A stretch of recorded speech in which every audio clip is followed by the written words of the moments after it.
Okay, so I'm Ed Edmunds with Distortions, and I'm here to talk about some of my early masks. Now, Andromeda was the first mask that I did. The original didn't have a neck. I added the neck here, but you can see the horrible seam line there. I didn't know how to fix those at this point.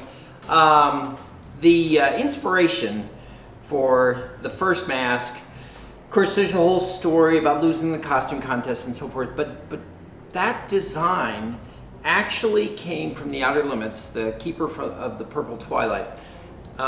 Wonderful, wonderful sculpture. And I kind of stole that, borrowed it.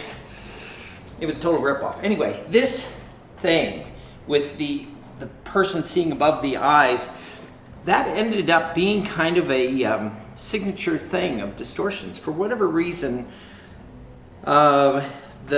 it was required for the Outer Limits character, but it hadn't been done in the mask industry, at least not much, not that I was aware of. It always was big holes, you can put your eyes in there, and your eyes would become it, but that doesn't work when you want to have a slit eye. So that was the inspiration that got me started in the business many, many years ago, and so then this, of course, is Jordu's perfect version of Andromeda. We won't talk too much about that, but yeah, I mean, so this is Creme. Now Creme,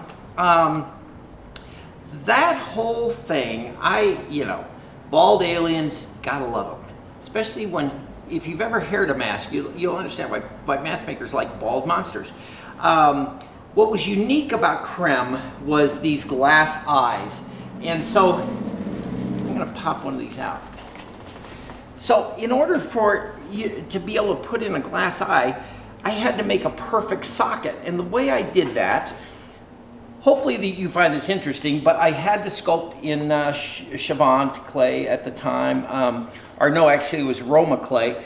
And so it didn't dry out. So then I sculpted the eye in place, and then I cut right across the center, cut down and cut out a block. And I pulled that block out. That allowed me to smooth it, test it, make sure it was fitting, take the block, smooth it, fit it, and then I put it all back together, and then I could pop these eyes in production.